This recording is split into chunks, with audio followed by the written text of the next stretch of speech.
Here with ABC senior foreign correspondent Ian Pannell in Kyiv again tonight.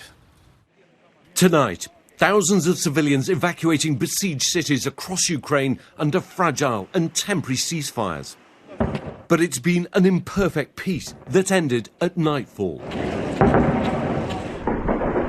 In Sumy, by the Russian border, the Red Cross helping to get people out, as tanks can be seen firing nearby in video posted online.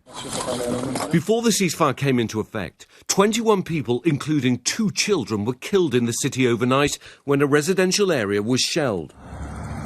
Some convoys were able to leave frontline towns, but evacuations in some other major cities failed because of the fighting. Vowing not to subsidise Putin's war, President Biden today banned all imports of Russian energy into the US. That means Russian oil will no longer be acceptable at US ports, and the American people will deal another powerful blow to Putin's war machine.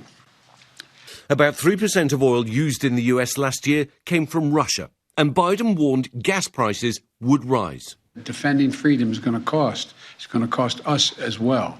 The UK also said it would phase out Russian energy imports by the end of the year, but so far they're alone among European countries. And in another major development tonight, Poland announcing it's ready to transfer all of its Soviet-era MiG-29 jets, about 24, to US forces in Germany, which could then potentially be given to the Ukrainian Air Force. A day ago, Ukrainian President Zelensky was pleading for more air power in an exclusive interview with David. We asked not only the United States, we asked many other countries. I'm not going to name them. We looked into this question. We know where these Soviet planes are stationed, which countries host them, and we asked these countries. And in many ways, it is the United States, in many ways, who will decide. Do you believe the president could be doing more to help? I'm sure that the president can do more. I'm sure he can. And I would like to believe that he's capable of doing that. Poland's asking the US to replace the jets it hands over, but the Pentagon now casting doubt on the entire transfer amid concerns it could further inflame tensions between the Russians and NATO. And more US businesses now joining in to punish Putin. McDonald's, Coca-Cola and Starbucks all suspending operations in Russia, and PepsiCo saying it's suspending just soda sales. And through it all, the Russian guns of war have never fully stopped. This graphic social media video, verified by ABC, shows a tank destroying a car at a junction just over a week ago in Makariv, about 45 miles east of Kyiv. The occupants were killed. In Mykolaiv today, more civilian areas were shelled during a Russian attempt to take the city, but the attack's been repelled for now. Today, a brief lull in the fighting allowed thousands more to flee Irpin, the city just north of Kyiv that's been relentlessly bombarded by Russian forces for days. Well, that is what a Russian ceasefire sounds like. We're on the outskirts of the town of Irpin. We've been hearing the sound of bombardment over the last hour as civilians try to get out, as ambulances try and go in and rescue people, as they try and use the opportunity to get out of the town and to safety. But still, there are dangers. Still, there's bombardment. Fragile, cold and afraid. The weakest residents of Irpin are among the last to be rescued.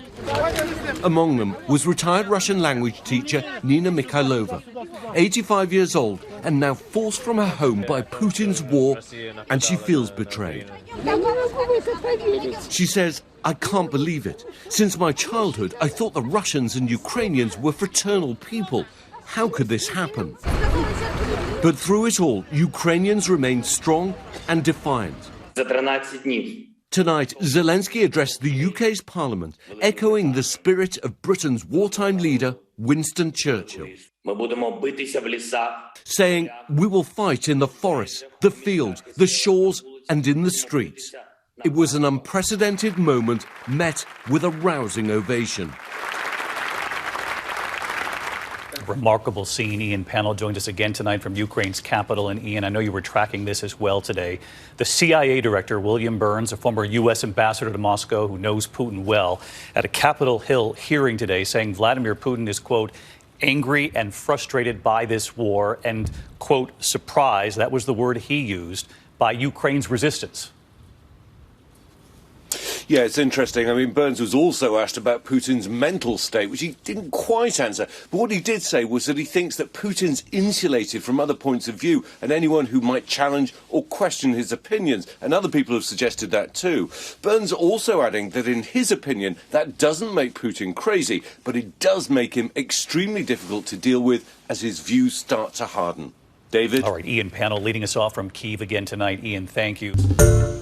Hi, everyone. George Stephanopoulos here. Thanks for checking out the ABC News YouTube channel. If you'd like to get more videos, show highlights, and watch live event coverage, click on the right over here to subscribe to our channel. And don't forget to download the ABC News app for breaking news alerts. Thanks for watching.